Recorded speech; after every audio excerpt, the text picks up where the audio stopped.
So, ito po yung coating area nila, guys. So, ito po yung coating area ng Shimmer in Shells. So, ayan siya. Tapos yung luma kong sasakyan, guys, ito na siya ngayon, gawa na siya. Parang siyang brand new. Kasi dati marami siyang gas-gas. Tapos marami siyang, kasi ilang beses sa naisagi, nabangga ko pa nga siya. Tapos naka-atras ako ng ilang motor, 4 yata. So, marami talaga siyang damage. So, ngayon, pinagawa ko Shimmer in Shell. Nakaraang linggo pa, 2 weeks na ito nakakaraan. So, ngayon ko pa lang siya kukunin. Siyempre, sinama ko si Alvin. Tapos, guys, ang hindi nila alam, surprise talaga to. Kasi di ba may sasakyan na ako bago. Tapos, binigay sa akin ng... nagustuhan ko din naman talaga yung binigay sa akin ng GWM. So yun gagamit ko ng araw-araw kasi good. Maganda sa akin yun kasi namamalingki ako, kung saan ako, malaki siya, tapos mayroon siyang kargahan sa likod kasi pick up. So malaking bagay yun. Yun din naman talaga yung pangarap kong sasakyan. Itong sasakyan ko ngayon, pinagawa ko na siya, hindi ko naman din sana masyadong magamit. Tapos, nag-decide ako guys na ibigay na lang sa'yo, Alvin. So, seryoso ka? Oo, kasi ito nga, kaya nga sabi ko may surprise ako.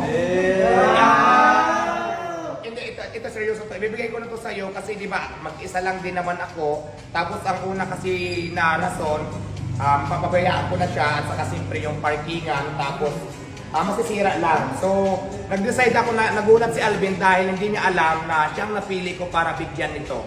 So, ayan, sana lang Alvin, ingatan mo lang din to kasi ito yung sasakyan na unang-una nabili ko nung nakaipon ako ng pera kasi malaking bagay din to sa akin dati kasi ito yung ginagamit kong tulugan, pamalingki, naging bahay ko na din para maging secure ako. One is the reason kasi para sila nakaalam bakit ako bumili ng sasakyan dahil dati pagkatapos ko magtinda malayo yung bahay ko from Quezon City ang bahay ko, tapos Pasay ako nagbi-business.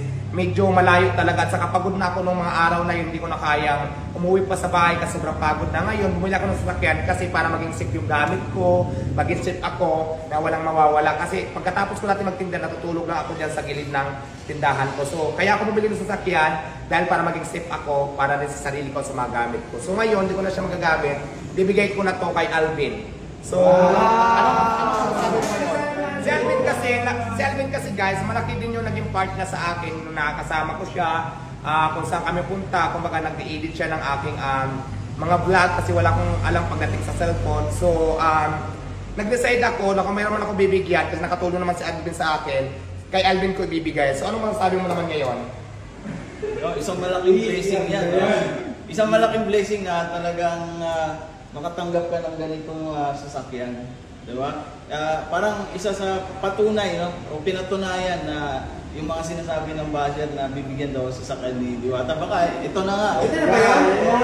Pakita muna natin ba ang sa kaganda? Congratulations guys, Alvin. Wow, galing. Ang ganda, no? Pakita muna natin. Ito naman ni Alvin. Tapos guys, ito na yung sasakyan ha. Bago na siya, kaya wala kang gagawin dito, kundi i-drive na lang siya. Maayos na yan ang kondisyon ng makina. At ito pa guys, mayroon pa akong mahalagang sasabihin sa inyo. Ito, ngayon ko lang din sasabihin, Alvin, dito ka. Ay, meron pa? Ito, ngayon ko lang dito sasabihin. It's a prank! Well, anyway. Kala ko totoo. Pero